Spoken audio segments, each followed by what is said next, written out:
But we didn't want to delay the beginning of this event. But when it comes, it'll be set up and people can wander back for it. My name is Michael Gerrard. I'm on the faculty here teaching environmental and energy law, and I direct the Sabin Center for Climate Change Law. The Sabin Center is co-sponsoring this event together with the Earth Institute and 4 law student associations: the Environmental Law Society, the Jewish Law Students Association, the Muslim Law Students Association, and the Christian Legal Society. The event is generously supported by the David Sive Memorial Fund. The origins of this event were several months ago when Judge Weinstein sent me a sermon he had given at his synagogue about Jewish perspectives on climate change and law. It was a very thought-provoking discussion, and it led to a decision by the Environmental Law Society, which struck me as a very good decision, to host a discussion with the law school's various student religious organizations. And it looks like the food has just arrived, and it'll be set up in a few minutes. In our courses on environmental law and related fields, we talk not only about law, but also about economics and engineering and physics and a bit of psychology, but we don't really get into the theology. But care of the earth is an important part of every major religion, and today we're trying to plug that gap and address theological perspectives on climate change and the law and the role of religion and religious organizations in the climate change issue. We'll first hear from Judge Weinstein, and we'll hear from the other speakers. I will introduce each one before he or she speaks. They'll all talk for about 10 minutes, and then we'll have time at the end for discussion and Q&A. And we'll plan to adjourn at 1:10 p.m. So we'll start with Jack Weinstein, who is a true legend of American law. He served on submarines in the Pacific during the Second World War. After the war, he enrolled at Columbia Law School, where he graduated in 1948. He then joined the NAACP Legal Defense Fund, where he was part of the team that litigated Brown versus Board of Education and a number of other landmark cases. He was a full-time professor here at Columbia Law School from 1952 to 1967. He's the author or editor of about a dozen books, including several multi-volume treatises: the 15-volume New York Civil Practice, known as Weinstein, Korn, and Miller, and the 6-volume Weinstein's Evidence, and other books and innumerable articles. In 1967, President Lyndon Johnson nominated him to the bench to the Eastern District of New York. He was chief judge there from 1980 to 1988. While on the bench, Judge Weinstein became especially well known for his work on mass tort cases such as Agent Orange, asbestos, tobacco, several drugs, breast implants, and handguns. He took senior status in 1993, but today, at the age of 95, he is still trying cases, and he told me coming in that he received a verdict this morning. So it is my great honor and pleasure to introduce Judge Jack Weinstein.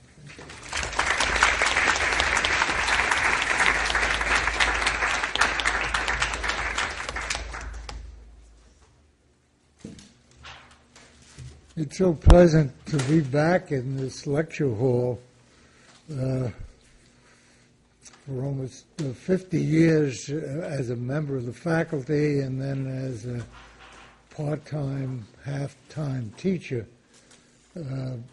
I tried to answer the questions and was taught much more than I could teach from these wonderful students.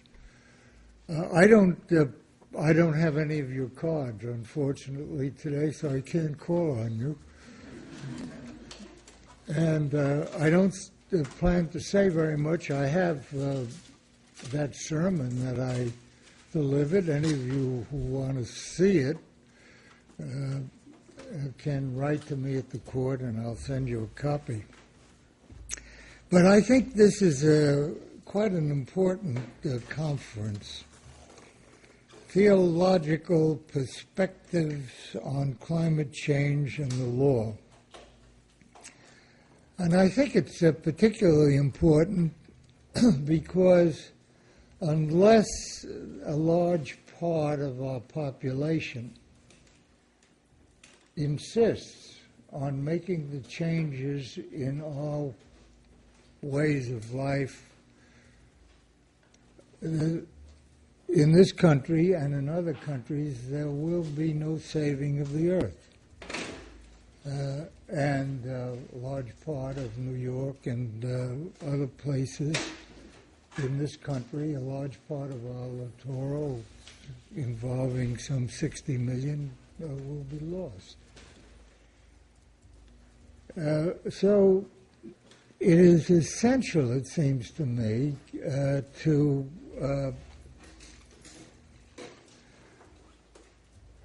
use the ethical forces of our great religious groups and individuals and have them applied to the urgent need to save the earth, because they will be able to supply a force that even the present administration in this country and others who haven't yet seen the urgency of the problem will be able to resist. The reliable statistics warn us that our release into the air of carbon dioxide and other pollutants through coal burning, forest destruction, gas-fueled automobiles, and other activities have added to the increasing temperature in the atmosphere and the oceans. And the predicted result is already being seen. Rising sea levels, floods, droughts, forest fires, and famine. A brief personal note, I think, is due to you. I'm a member of the Columbia Law School Advisory Committee to the Center for Climate Change. And during World War II, as Professor Gerrard has indicated, my submarine stopped in the beautiful Marshall Islands, and we were warmly greeted. And last year, a leader of the Marshall Islands appeared here and indicated that the rising waters probably would soon lead to the abandonment of that entire nation. And last year, as Professor Gerrard indicated, I delivered a sermon on Jewish views of our duty to prevent this destruction. Today it's an honor to be here with you in a gathering of Muslims, Christians, and Jews, and other religions, not within these three groups in this country, and atheists, and doubters, and anyone who has any sense of a spiritual value and obligation to other people, other persons. All organized religions, I believe, want to preserve what they think that God granted humanity. That is a beautiful planet. And each of us individually is a guardian of that planet. For those of us who have some ethical sense.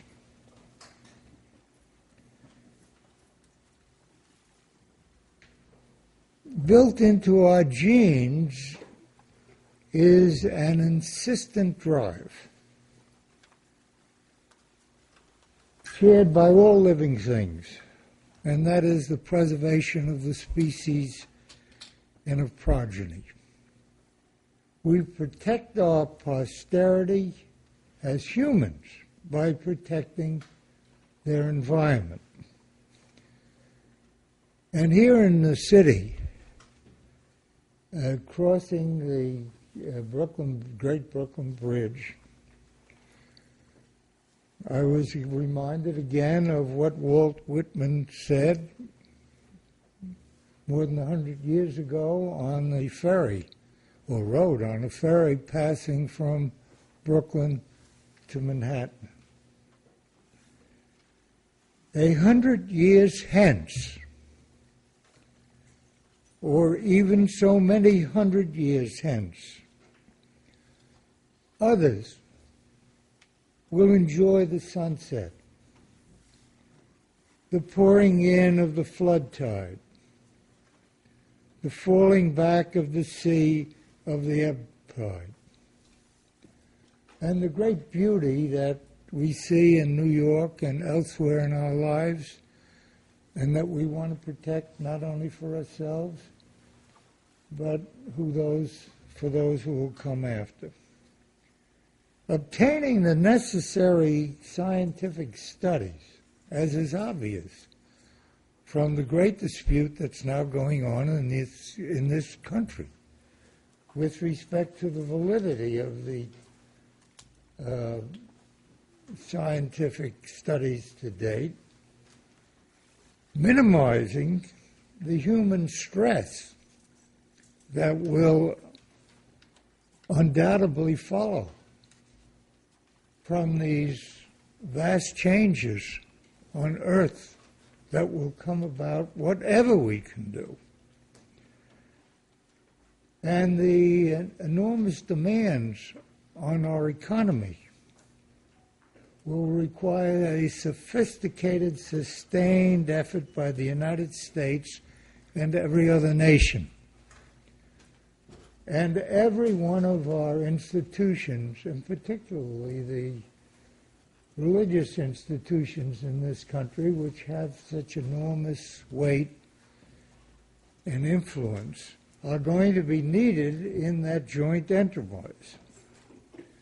The members of the Columbia University community are going to have to lead, because you will be leaders of this generation that will make the critical decisions.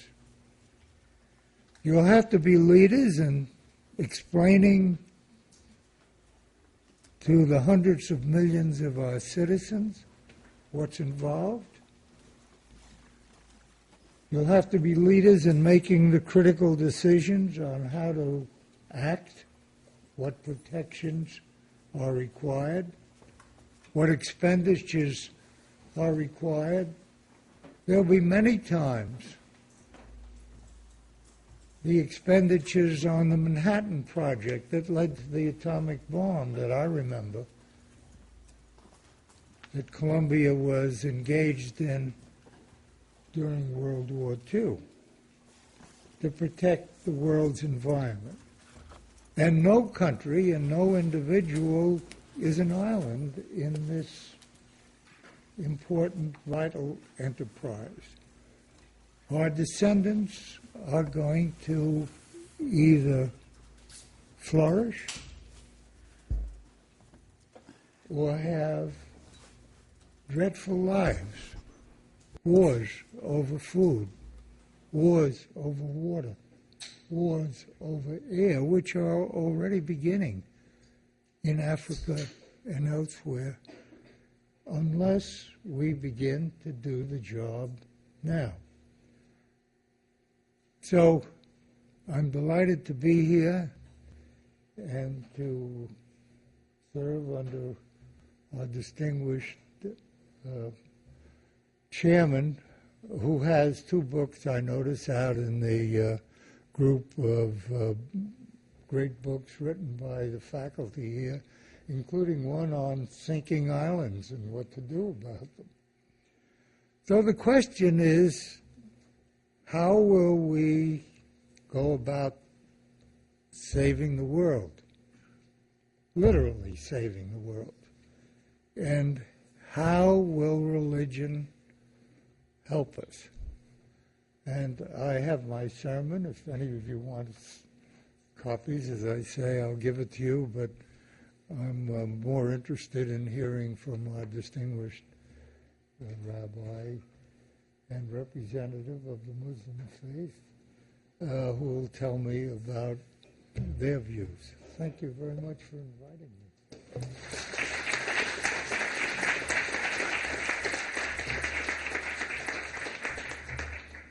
Thank you so much, Judge Weinstein. That was very inspirational. We're now going to hear from Rabbi Lawrence Troster, who is one of the country's leading Jewish eco-theologians and religious environmental leaders. He's the rabbi of Kesher Israel Congregation in Westchester, Pennsylvania. He's also the rabbi in residence at the Berry Forum for Ecological Dialogue at Iona College. Rabbi Troster was the rabbinic scholar in residence of GreenFaith and the Interfaith Environmental Coalition in New Jersey, and the former creator and director of the GreenFaith Fellowship Program. He was also the rabbinic fellow for the Coalition on the Environment and Jewish Life and has been active in many other activities in this field for many years. Rabbi.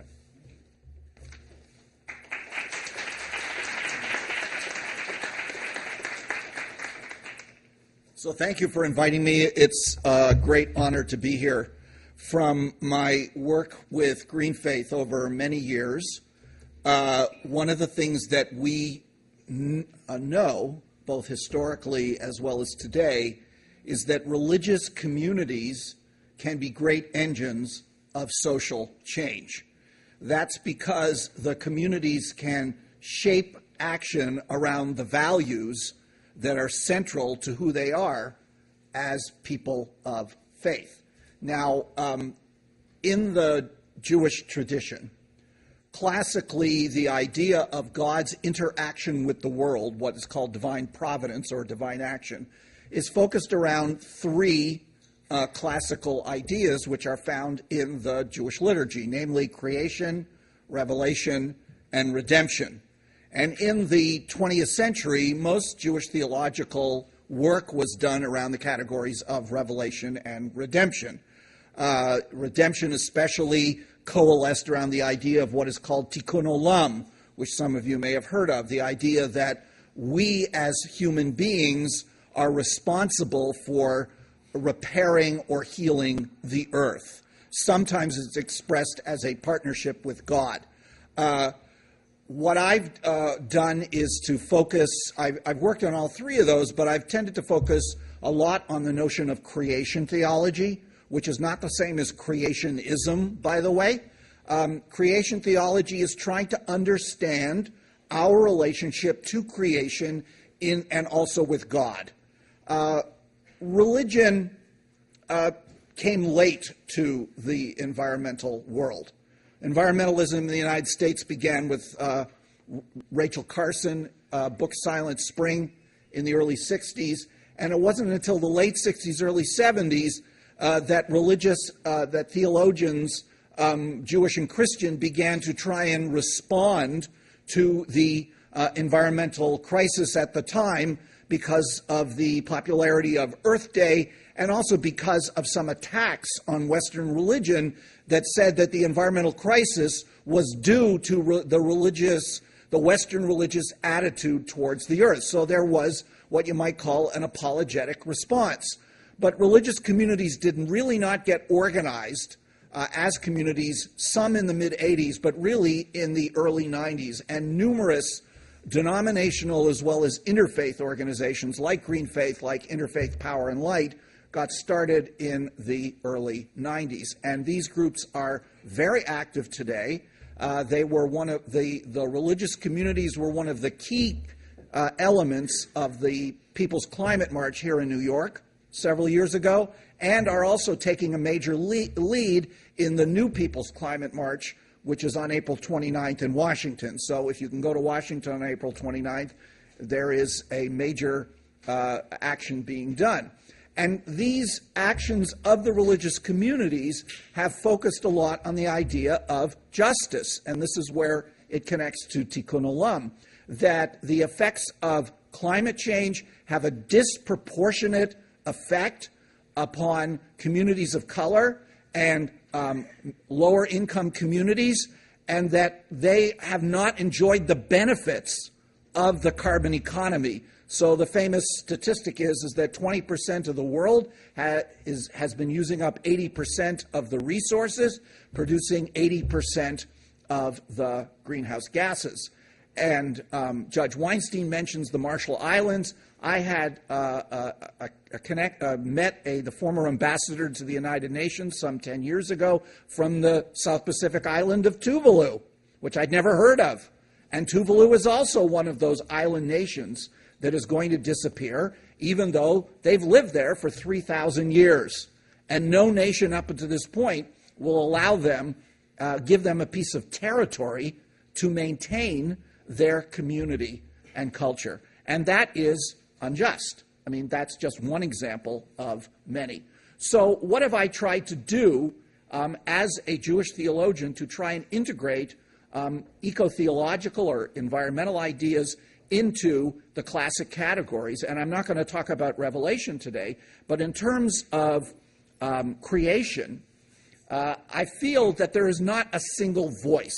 When you look at the Hebrew Bible, and when somebody says, the Bible says, my first question is, well, what Bible are you talking about?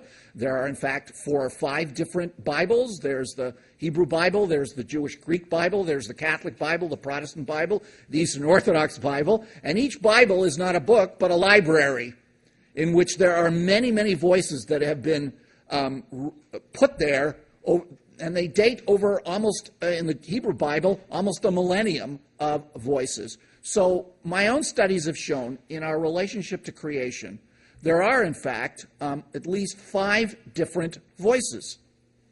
The first one is well known because it comes in the first chapter of Genesis, which, because it's the first chapter of Genesis, tends to get privileged. But in fact, it's not one of the oldest texts. It's one of the later texts. And that's what I call the caretaker, where humans are appointed by God to run the earth, as it were, on behalf of God. Now, it's not an absolute sense of power. There is a sense of responsibility that is involved in this, while still enjoying some of the benefits of that creation.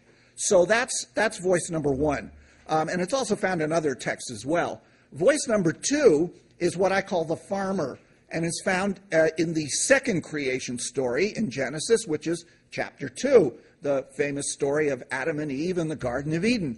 And there, the human is not created in the image of God, as in the first chapter, but rather is created out of the earth itself, has a kind of lowly origin, and is supposed to take care of the earth like a farmer, a sustainable farmer. The third model is what I call the citizen, and I base this upon the great conservationist writer Aldo Leopold's idea of the land ethic, that we have to start viewing ourselves as citizens of the land, which includes the soil, the landscape, plants and animals, rather than conquerors. And I found an analogy to this in Psalm 148, which is a relatively late psalm, probably a piece of liturgy in the temple in Jerusalem 2,500 years ago, where the choirs of heaven and earth are all united in praising God, and the earthly choir includes not just humans, animals, plants, but also the landscape and even the weather. The fourth model is what I call the creature, and is the idea that we aren't privileged in any kind of way. We are creatures like other creatures. This is as close to what you call a biocentrist position, and is found in several texts, but primarily in some of the last chapters of Job, where God, in fact, tells Job that creation's not for his benefit. And the world is not anthropocentric, but theocentric. The last one is what I call the wisdom seeker, which comes out of the wisdom literature primarily in the book of Proverbs, The idea that we can, if we want to live a happy and prosperous life, learn from the harmony of creation, which wisdom lies behind, and if we act in a prudent way, in a sustainable way, we can learn from that creation harmony to have a good life, to be happy. So I want to end there, and I want to emphasize the fact that there are multiple voices. I want to emphasize the fact that many religious communities, including the Jewish community, are rather small c conservative about radical changes or radical theology. But in the Jewish community, you find a range of people who utilize different ways of looking at the tradition. Some a lot more traditional, looking for precedent in the Jewish legal tradition, the halakha, and others who are more expansive and looking to other texts, such as my biblical studies, or people who are interested in Kabbalistic texts or philosophical texts. But I think that while I don't think that ancient texts should be taken wholeheartedly without reinterpretation, and I think that to be an environmentalist is to understand that modern science is at the center of this, and that modern science and our view of the world is so radically different from when these texts come that we just can't pick out a verse here or there and say, here is what we believe. One environmentalist years ago called this strip mining of Scripture. We need to look at them in context, understand their original purpose and meaning, and then see if they have any value for us today within the worldview that we live in. I believe that religious traditions can be a rich source of inspiration and wisdom. But as the Catholic theologian Thomas Berry said, we also have to take into account evolution and cosmology. We have to rethink our attitudes in a radical way of how we relate to the rest of the world. And I think this is really critical when we're dealing with climate change. Rabbi Everett Gendler, who was the first person to write an article on Judaism and the environment in the late 60s, said that what we are doing now is unmaking creation. That creation is a beautiful, harmonious kind of thing, order in our tradition, and we're literally turning it back to primordial chaos. This is an issue of justice primarily, but also, and not just justice in the present generation, but as Pope Francis said in Laudato Si, his very important encyclical, it's all about intergenerational justice and solidarity. That's not only a good Catholic idea, it's a good Jewish idea as well. Thank you.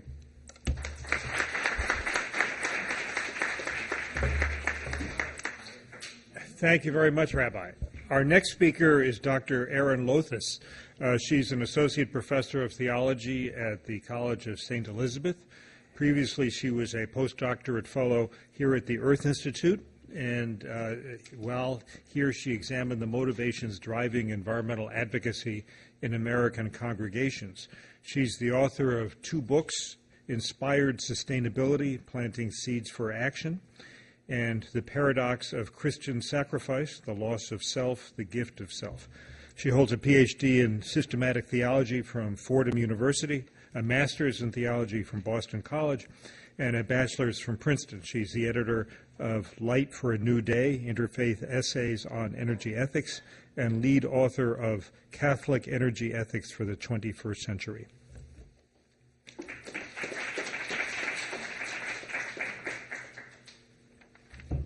Thank you very much, Professor Gerrard, and thank you to the organizers, to all of you for being here today. Thank you to Judge Weinstein for your inspiring words to us and your witness, and to the panel. It's a great honor to be here and a pleasure to speak about the contributions of religious thinking to environmental advocacy.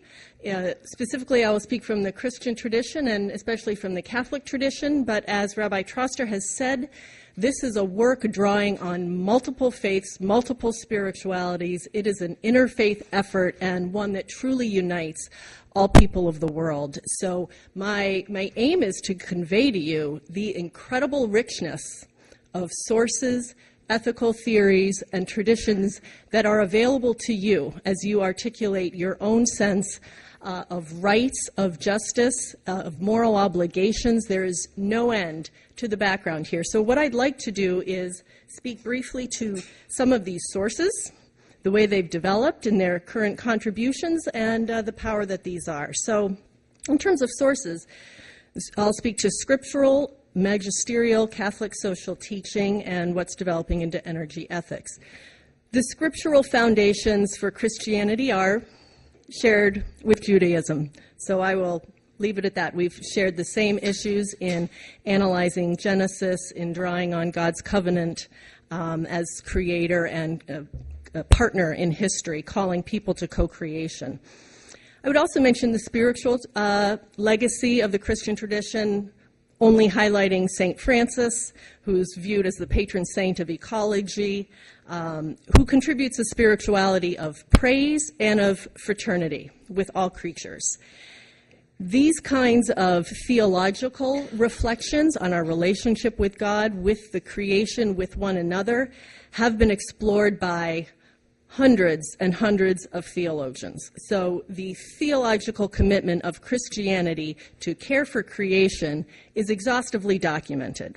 There are bibliographies, pages and pages long, which you can find on the website of the Forum of Religion and Ecology at Yale. You'll find endless documentation.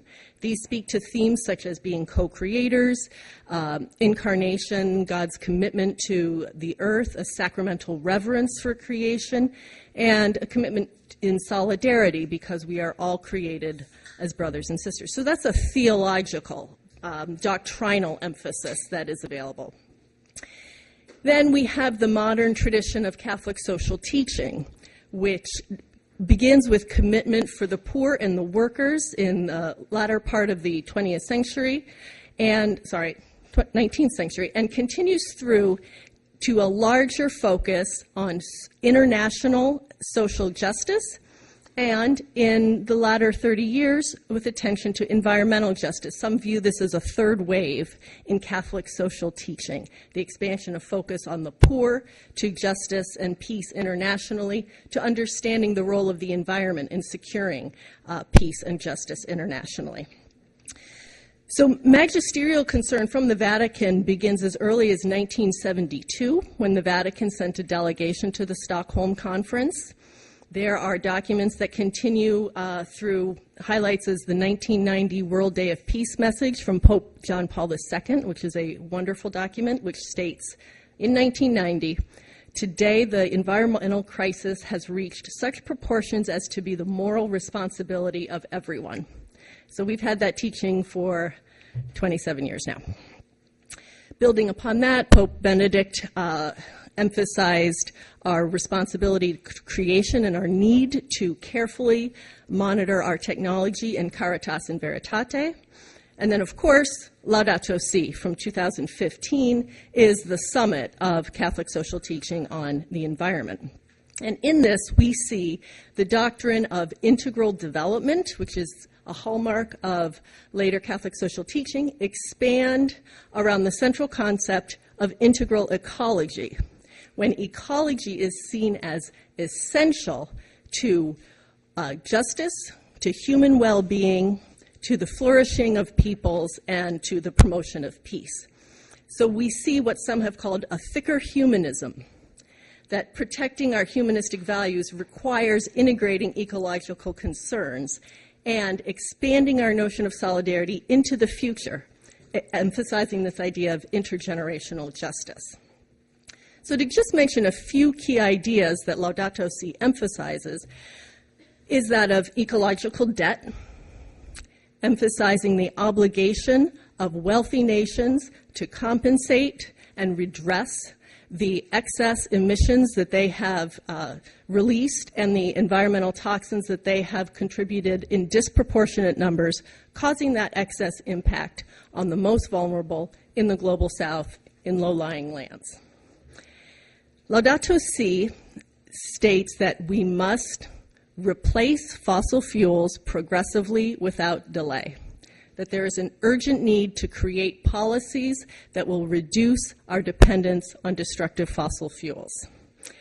And this notion is expanded by other Vatican texts. There's an important work called Energy, Justice, and Peace from the Pontifical Academy of Justice, which says, it develops in more detail what Laudato Si cannot take on in full detail, that advanced nations have a special obligation to reduce their use of fossil fuels, to allow developing nations access to those remaining reserves of more easily used fossil fuels out of justice.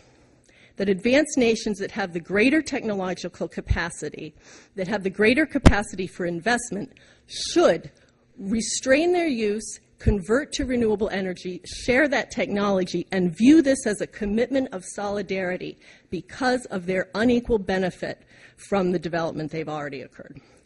So from all these sources, there is an emerging paradigm of energy ethics. Focus on what are our obligations in ethics to make appropriate decisions for our energy policies. I've been speaking about the Catholic tradition. I'd like to emphasize the great diversity in Christian ecological thinking. There's mainline Protestants, and many of these communities are behind an enormously successful coalition such as Interfaith Power and Light, which has chapters in almost every state and is very effective at working to encourage and support communities, faith communities, in their transition to sustainability. There's the particular witness of the Orthodox community, in particular the ecumenical patriarch Bartholomew, who was one of the first leaders to truly dedicate his attention to the fate of the environment, in particular the fate of the world's waterways, and convened scientists at a very early time to focus energy on this. There's also the significant voice of the evangelical Christian community, which is very important in our nation and is a very powerful community given their passion and commitment as a faith community. The voice of the evangelical environmental groups is a very valuable partner, and there are several coalitions representing them. Finally, I would note Pentecostal traditions that also focus on care for the earth. There are a number of scholars in this country and in Latin America who are concerned about the plight of the poor and the need to exercise ecological political holiness as part of their discipleship. So it's a fascinating voice among the Christian environmentalists. So with all of this incredible resource, all of this theology, all of these ethical principles, all of these statements from religious leaders, why do we not see more action? This was the particular question of mine that I investigated during my time as an Earth Institute Fellow. And very briefly, I think many of the findings that I discovered you would recognize intuitively. Right? A lack of knowledge, lack of scientific literacy, the ability to be confused by the debate about whether the science is real, and in many cases a willful ignorance because it's more convenient to bracket or dismiss the question. There's a caring gap that challenges people in the legitimate distraction of their busy lives, yet also a need to ethically examine what our priorities need to be and what amount of our effort needs to go in these directions. So there's also, I believe, a lack of awareness of options for pursuing renewable energy that can disempower people. And there's certainly the role of political worldviews, which can capture this conversation. And that polarizing impact of a political frame for environmental issues is the reason why religious perspectives are so important. Because religious communities bridge those political worldviews.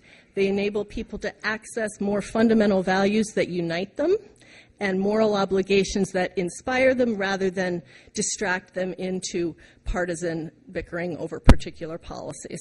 So the centering power and the inspiring power of a faith view is extremely important and is one of the major resources of faith-based environmentalism.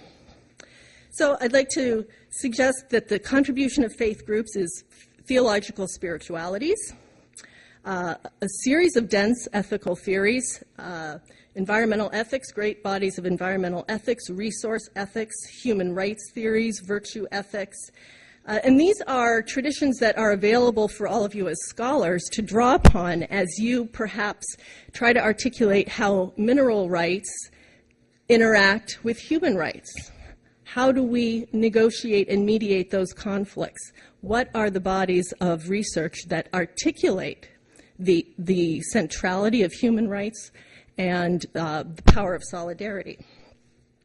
There's also the activism power that Rabbi Troster referred to, groups such as GreenFaith, from my tradition, the Catholic Climate Covenant, which is a national group, the Global Catholic Climate Movement, Interfaith Power and Light, and many others. So I feel that we have a culture that's challenged to recognize the common good, but this is precisely what's at stake. And so if the power of religious organizations can inspire us to emphasize the need to respect the common good and think of the rights of future generations, hopefully that is an inspiration we can all draw upon and you will bring forward. So thank you very much.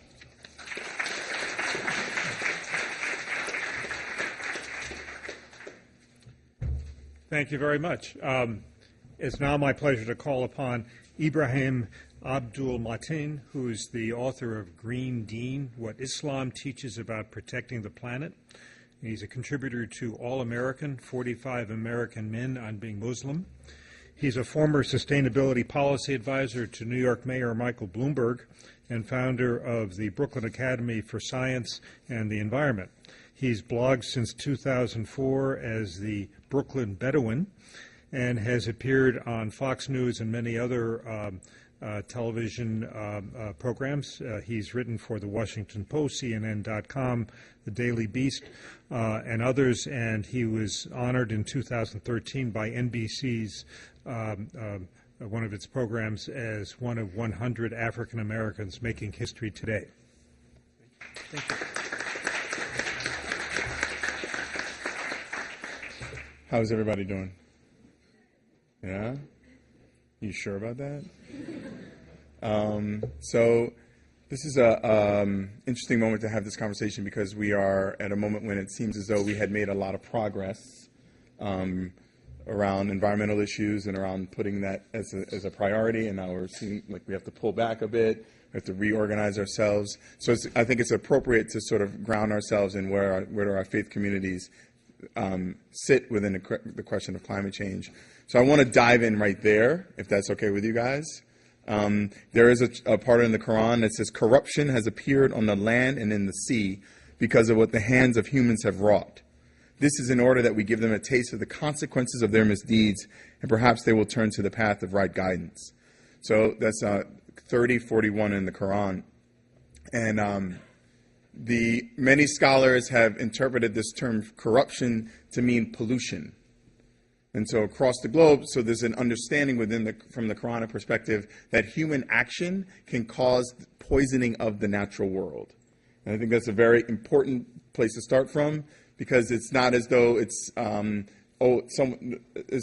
people have come to me when I wrote Deen, and we've interacted with lots of Muslim communities around the country, and a young woman in New Jersey once said to me that, well, it doesn't matter anyway. The world's going to end anyway, so why don't we just keep polluting? And so that skips to where are Muslims with this.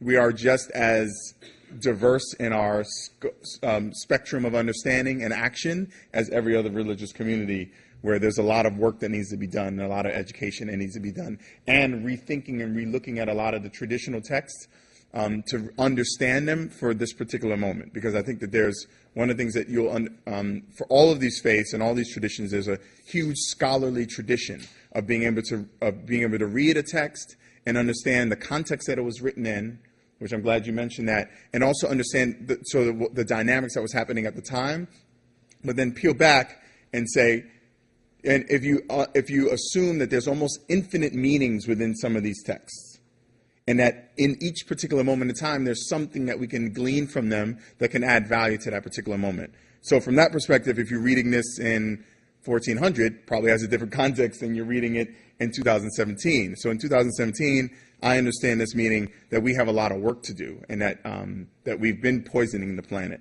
So I wanted to start from there. There's also another framework that in Islam, there's a lot of different things that we gather information from. So of course there's the Quran, but if you've had an opportunity to read the Quran, you'll know that it's not necessarily the easiest book to read. First of all, you have to learn Arabic, which, maybe you know Arabic. Great, that's awesome. And if you don't know it, then you also have to kind of understand, if you really want to understand it from a scholarly perspective, you have to understand the history. And so the real Islamic scholars will also understand the context. So they'll become scholars of Arabic poetry that was being recited and recorded before the Quran was written. So that there's lots of layers and steps that you have to go through to be really literate in what's happening. There's also what's called the Sunnah, which is the examples of the Prophet Muhammad, peace and blessings be upon him, and the examples of other prophets. But the Sunnah is what he did, what he spoke, what he ate, how he operated, and how he lived his life. From the Sunnah, we get this notion. Someone said, how many people know how many times Muslims have to pray? How many? 5 times. Right, that's baseline. We're supposed to do that. And you mentioned that I was on Fox News. On air, the gentleman on Fox News asked me, do you have to go pray right now? Which I was like, oh, that's a diss. But I didn't let him goad me into snapping back at him. So within that context, someone asked the Prophet Muhammad, where is the right place to pray? Where is the right place to pray? And he responded that anywhere you may be at the time of prayer is a place of prostration. Anywhere you may be. Because he said, the earth is a masjid. Right? So that from that, some of us have gleaned that everything in creation has some sacredness to it. And we should treat, and so there's this idea of houses of worship being these special sacred places. You don't have fights in houses of worship. If there's craziness going on, you seek refuge from the houses of worship, in the houses of worship. So from that perspective, there's a concept, an understanding that every place potentially could be a place of prayer. So why don't we treat every place with that same reverence? There's also a deep framework within Islam that, just like a lot of other religions, where on the day of judgment, you will be called to account for what you did. Well, in Islam, we like to talk about exactly how that happens. So they'll talk about your hand will be asked, what did you do? And you won't be able to say anything. Your hand will be speaking. Your eyes will say, what did you see? Your feet will say, will be asked, where did you go? And every part of your body will speak up for you or against you. Similarly, anything in nature that you destroyed or planted will also speak for you and against you. So if you were the owner of a chemical plant and you happen to just dump toxins into like Love Canal or something like that, where you just dump them over year after year, theoretically within an Islamic framework, that canal, that tree, that blade of grass, all of those things will speak against you in your account of your deeds on the day of judgment. I love telling this to the aunties and uncles in my community because they're the real fire and brimstone ones. So they're like, whoa, okay. That's around the time that I'll start to say, maybe we should stop using styrofoam cups, ladies and gentlemen, as like a very beginning phase. So there's another. So I'm just going to throw a couple things out there. I'm not going to. Obviously, it's not exhaustive. I just want you to get a sense of Islam came about. The religion of Islam came about, as we know, in the desert. So there's very strong orientation, and how you said about how we manage resources.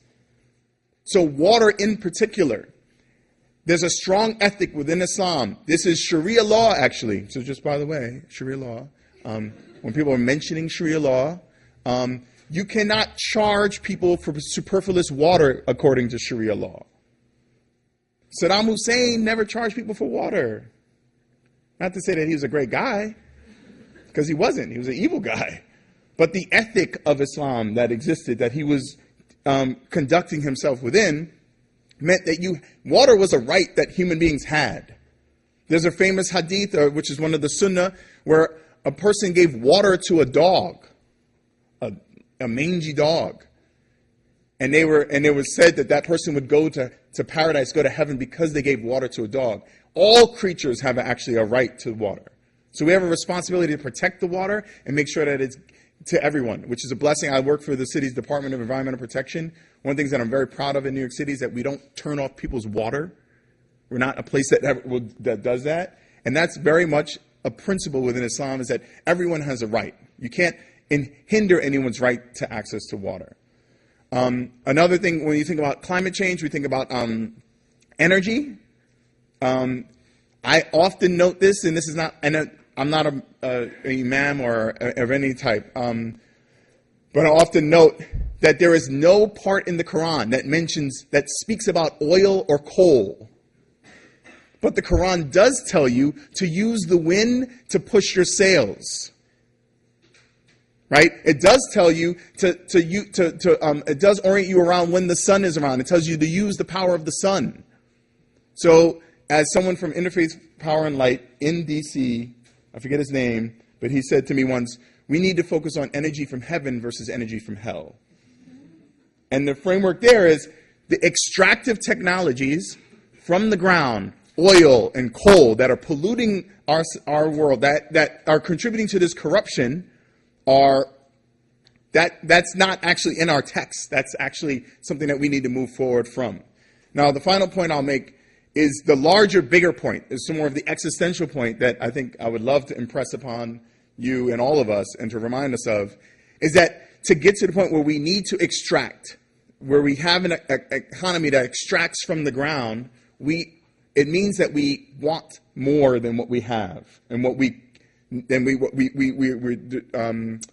need more. We're trying to grab more. This greed, this sort of sense of emptiness that we have. Islam speaks about that and says the best of you is not the one who has the most money, not the ones who have the most things, but the best amongst us are the people who have a better knowledge of self and who know who God is, who are connected to God. So that we should prioritize people in sort of, you put people in groups. You should give people higher status are the people who are closer, who have the deeper knowledge of who they are in creation and are connected to God or connected to the Creator. Instead of the person who's the richest or who has the biggest buildings, who has more things. And I speak about that because all of this is a crisis of consumption. Everything that we're dealing with within this context is a crisis of consumption, which truly is an existential crisis. And one of the evidences of that is the fact that we have ever-growing landfills. So I think that sort of, those are some of the things that I just want to throw out there, scattershot, and we can discuss a lot of the other points. I think that's the general thing. I don't want to take up too much time, but thank you very much.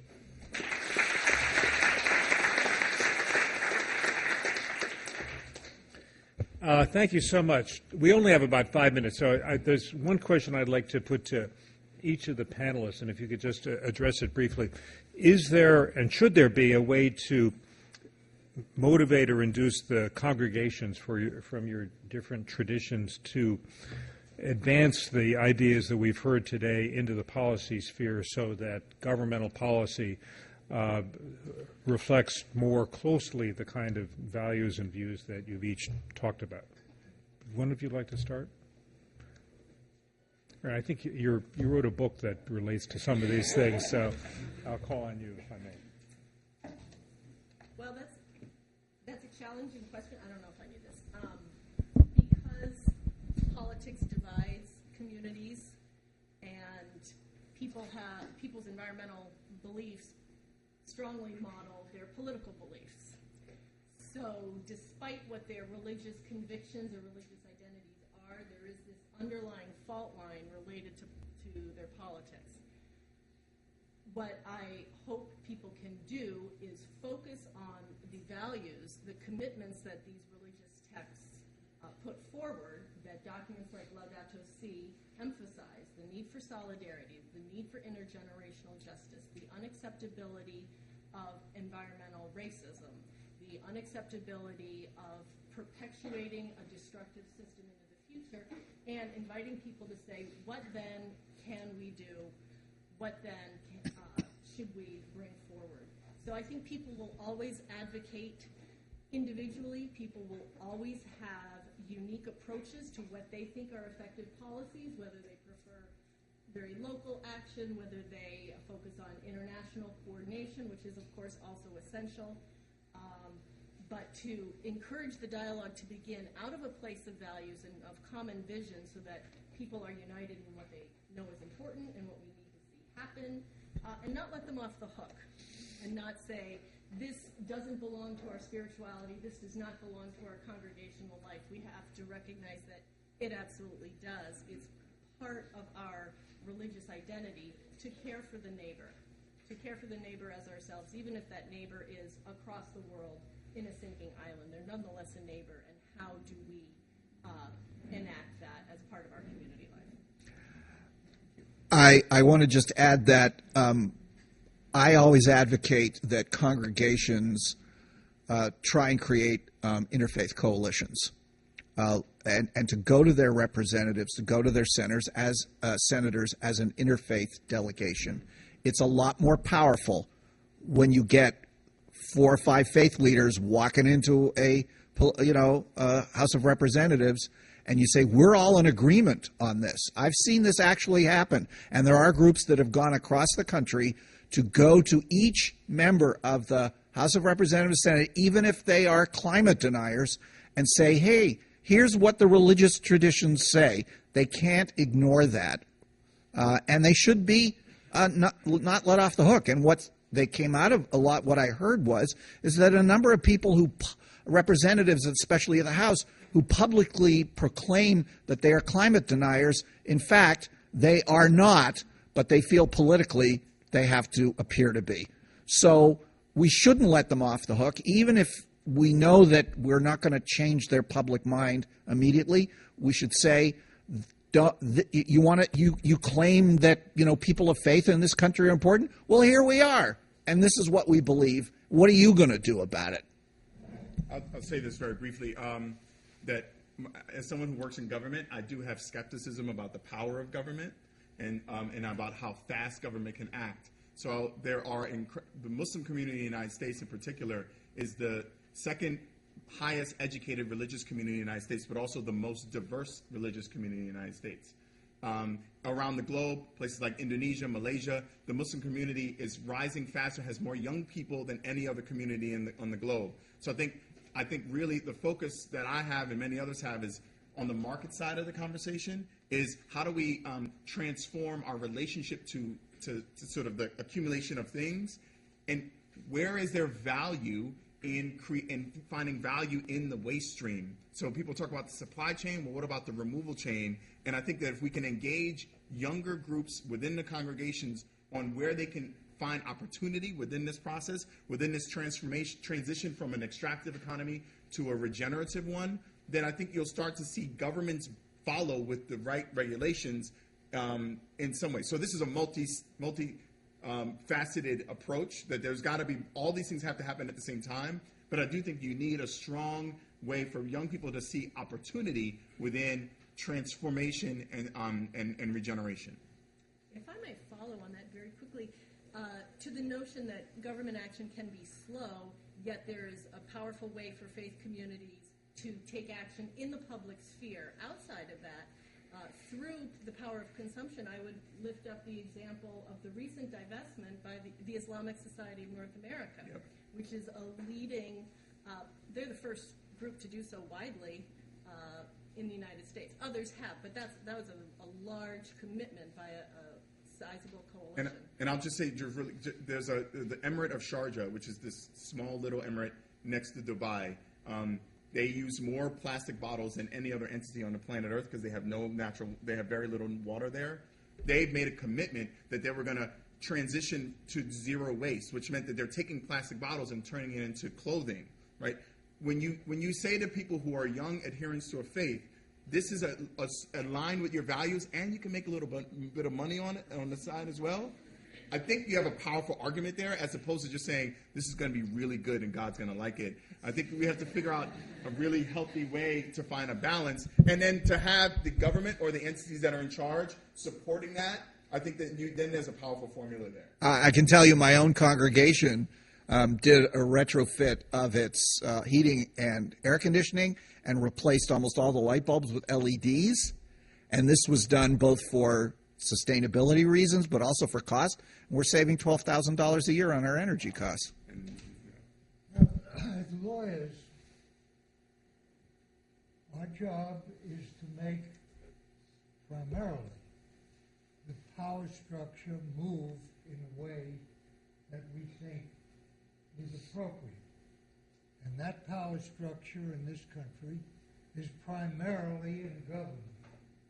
Government will have to raise the taxes, stop industries, create all kinds of changes that are powerful and have to be accepted in a democratic society.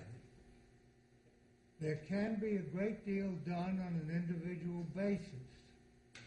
Turn off your lights. But that's not going to do it in this kind of case. In my lifetime, I've seen two major changes of the kind that is illustrated by what is needed now.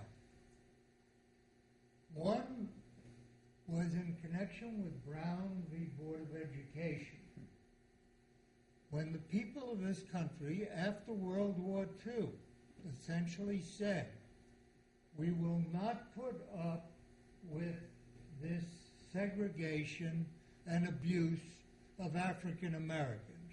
And from that flowed an enormous change. You can do things through organized groups like congregations, but the major changes of the kind we're talking about has to be done by a tidal change that comes from people's view of what is right and needed. So that's the first thing that happened. It wasn't completely successful. We're retrenching now, but it made an enormous difference in our life. The second thing that happened was the changes with respect to gender differences, which was enormous and took place in a very short time and has affected so many of the laws that I myself am enforcing, discriminations of a variety of kinds. That took place because the enormous American society decided, in general, it's enough of this discrimination. We will treat these gender differences without discrimination in the future. And that's what the society decided. Within a few years, marriage and other aspects, we're again moving backward. But there's these two aspects. There's the organization that can act and use its power in connection with government, because that is the power that has to do the job here. It can't be done on an individual basis. And secondly is this understanding of all the people that this is a job that has to be done. Now there, I think religion and